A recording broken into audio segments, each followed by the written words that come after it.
Hi, good morning everyone and welcome to VLOGMAS Day 6.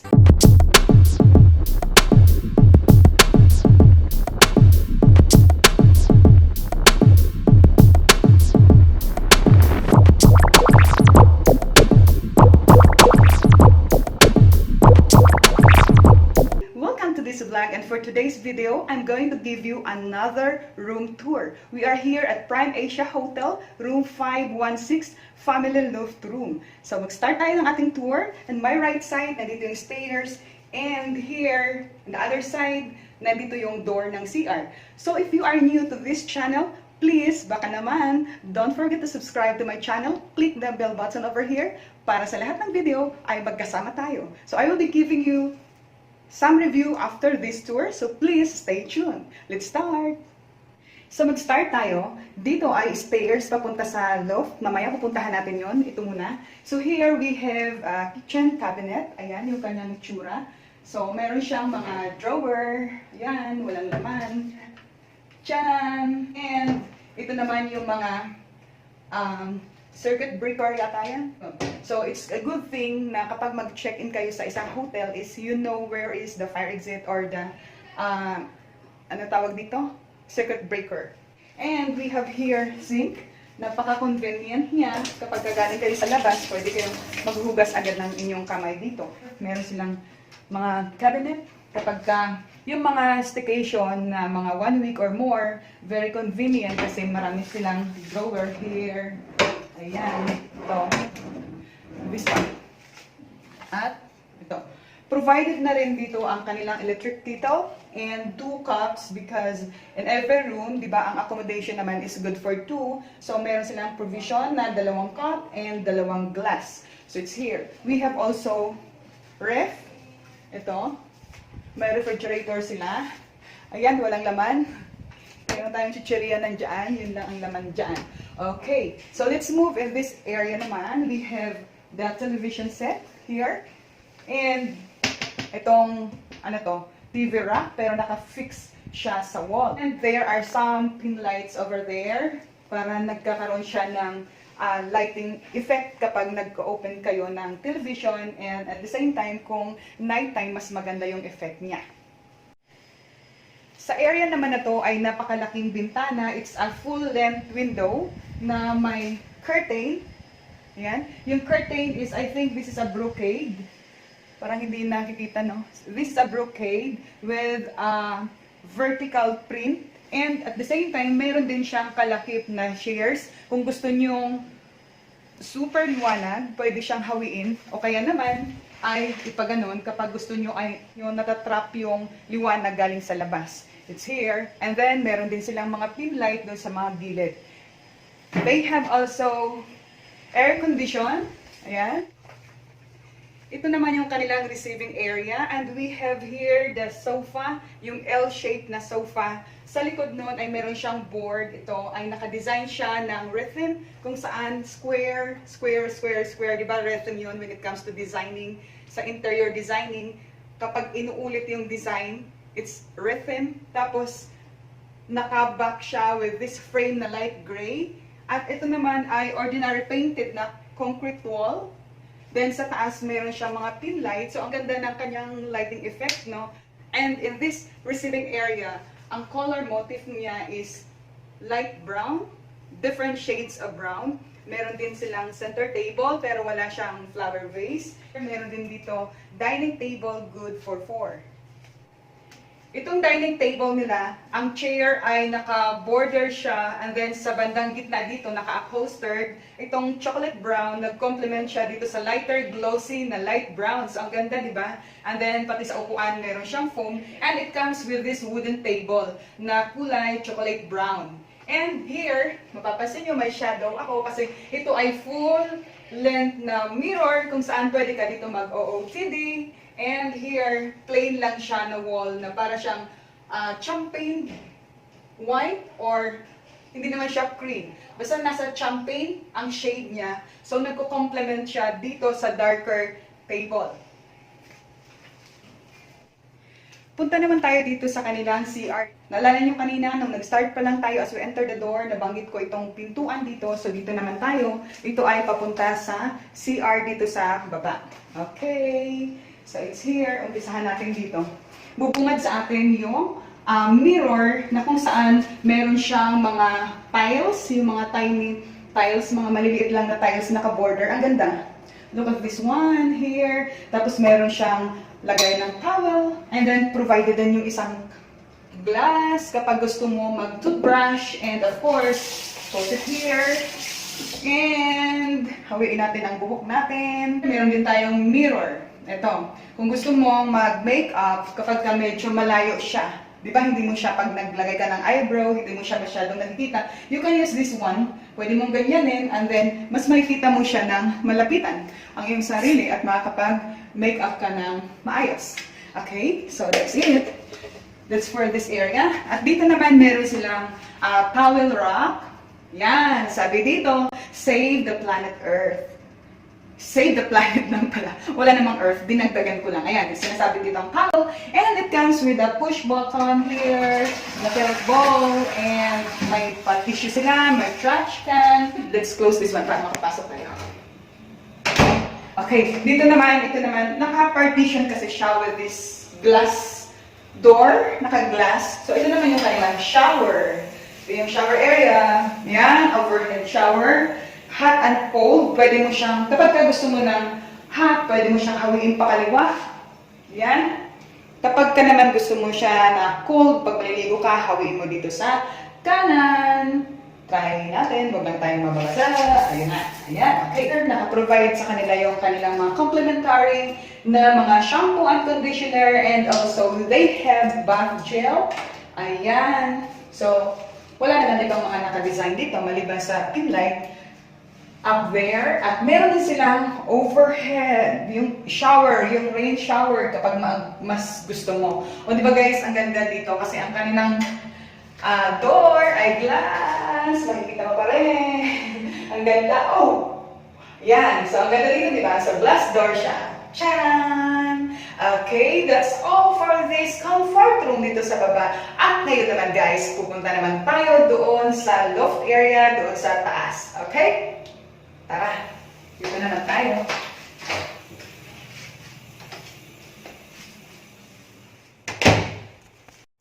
Akyat na tayo dito sa loft area or sa second floor nila.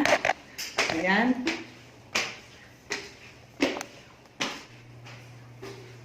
Okay, dito naman tayo sa second floor.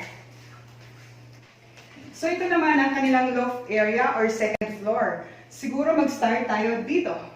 Pag akyat mo, meron sila dito mga switches. Ayan. So, ito ay switch para doon. Ayan, umilaw na siya. At ito namang isa ay dito. Okay. Yan. So, ilawan natin.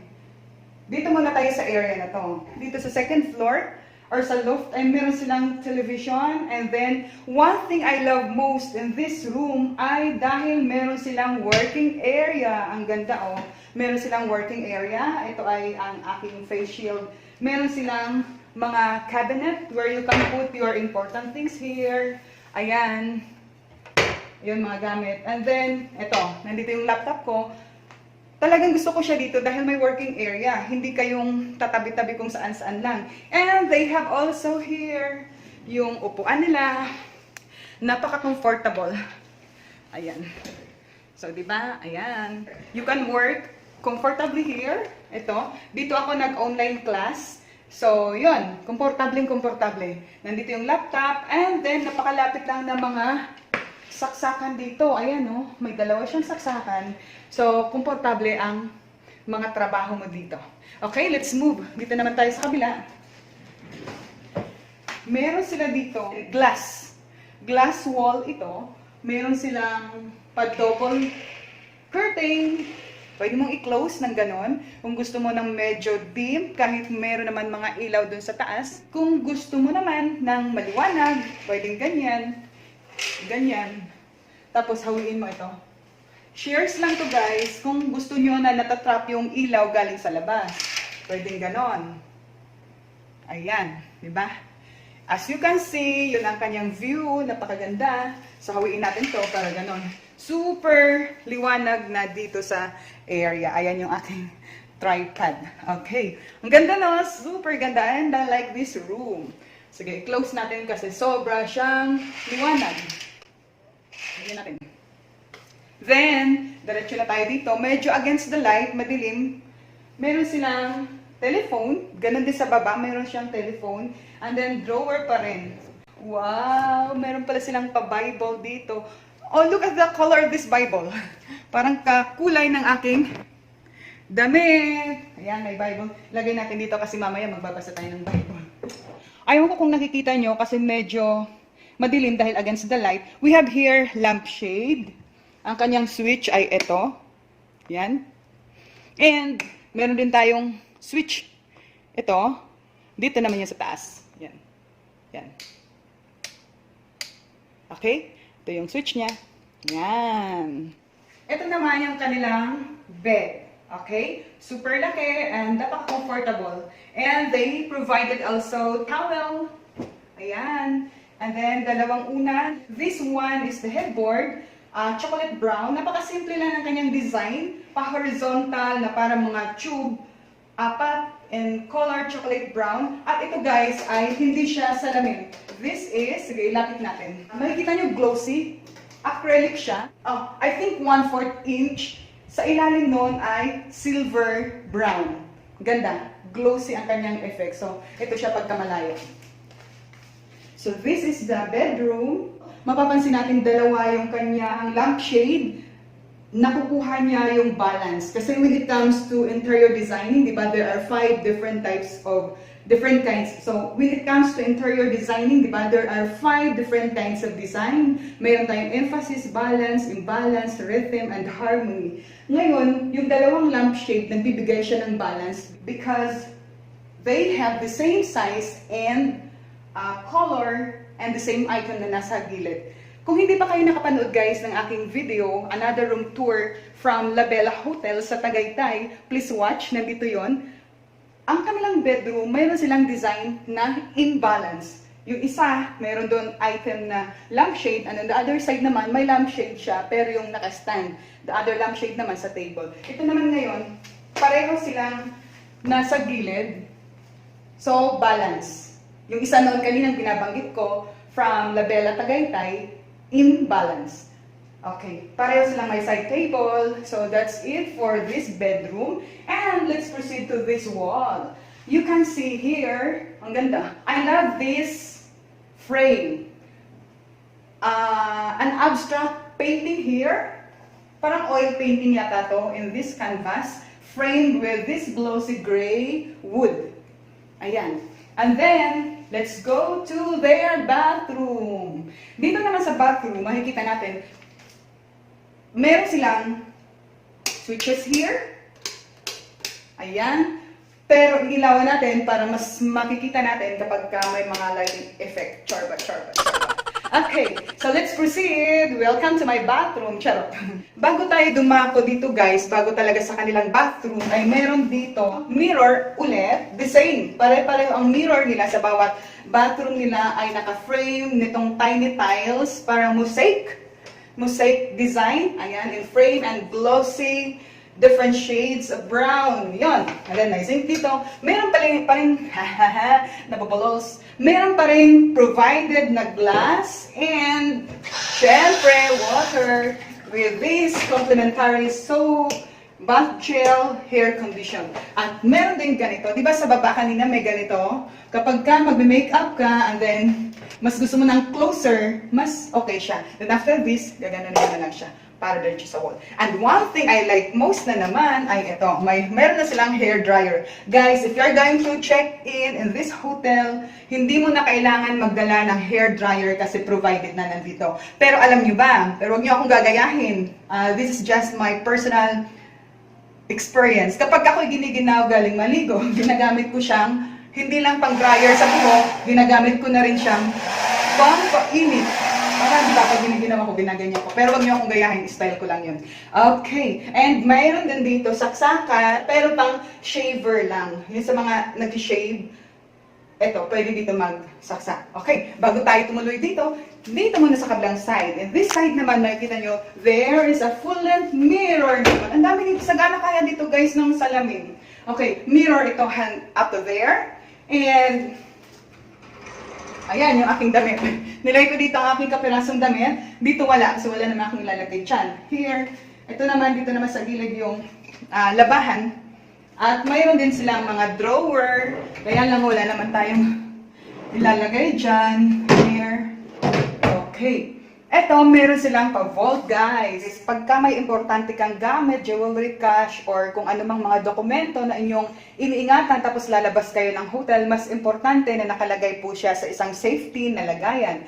Okay, halimbawa na lang, kung gagamit kayo neto, paano ba siya gamitin? So, bubuksan muna natin. Ngayon ay ready to use siya sa mga guests. So, yan, nabubuksan natin, di ba? Magkakaroon tayo ng personal na code. Halimbawa na lang, gagamit tayo ang code natin since na, gawa tayo example lang. 1, 2, 3. Tatandaan nyo guys kung ano ang inyong ginamit na code, tapos pipindutin natin ang number sign. Ibig sabihin, close. Okay? Ngayon, hindi na siya mabubuksan. Safety na siya. Paano naman natin siya ngayon buksan? Dapat memorize natin ang code like 1, 2, 3. Yun ang code natin. Open! Ayan! Pwede na natin siyang mabuksan. Okay, ganun po paano siya gamitin ang vault na yan. Okay, let's close now this one. At dito naman tayo sa kabila. Ayan. Meron silang hanger. Naka-provide. Ayan, empty kasi wala naman tayong mga maraming damit na dala. So yan, close natin to. Ngayon dito naman tayo, pasok na tayo dito sa kanilang bathroom. Okay. So, pagpasok natin, again, makikita natin yung mirror na to, and then, nandito yung kanilang bowl. Ano ba natin buksan? Yan. And, towel. Meron din silang tissue. Yun. Ito yung comfort room area. Yan. At dito ay naka-glass door. Close natin tong pintuan para mas makita rin. Ito ay hinati sa tatlo, yung comfort room, ito. And then, this one, every time na mag-check-in ako, gusto ko talaga, ito, bathtub. Ayan. Ito yung kanilang bathtub. Ang ganda. White na white. Kita nyo guys? Oh! Kita nyo? Ayan. Ito yung bathtub. Medyo dim ang light dito. And here is the towel rack kung saan nilalagay. Ayan, ito yung mga towel nilalagay dito. And then, here's the faucet kapag gusto mo ng bathtub. Ayan. Set mo lang ito para mag-open and close yung nandoon na shower. And then, like this one. Ito ngayon yung kanyang bathtub. Yun yung pangalawang part ng bathroom. We have also here, ito naman yung shower area. Ayan. So, shower area naman, medyo madilim. Hindi naman madilim. Medyo dim. So, meron din silang overhead na shower. Pwede rin ito. And, yan. Ganyan na. Ganda, diba? Naka-glass. O, diba? Tcharan! Kita pa rin ako. So, naka-glass. Super ganda. And I really love this hotel. This is a Prime Asia hotel. Okay, medyo mahaba na yan ang ating room tour. And ito na siya. Ito yung nakalagay sa kanilang wall. Save the planet. Sabi nila, a towel on the rack means I will use it again kapag nasa rack pa. And then a towel on the floor means please replace. Sabi nila, every day millions of gallons of water and tons of detergent are used to wash towels that have only been used once. Child, para tayong graded recitation. Please read, class. Nasa CR tayo. Teacher na teacher pa natin. Okay, let's open now this one and let's proceed. Meron pa ba? Parang wala na guys. Na-tour ko na kayo lahat ng area dito. I think napakahaba na ng ating room tour.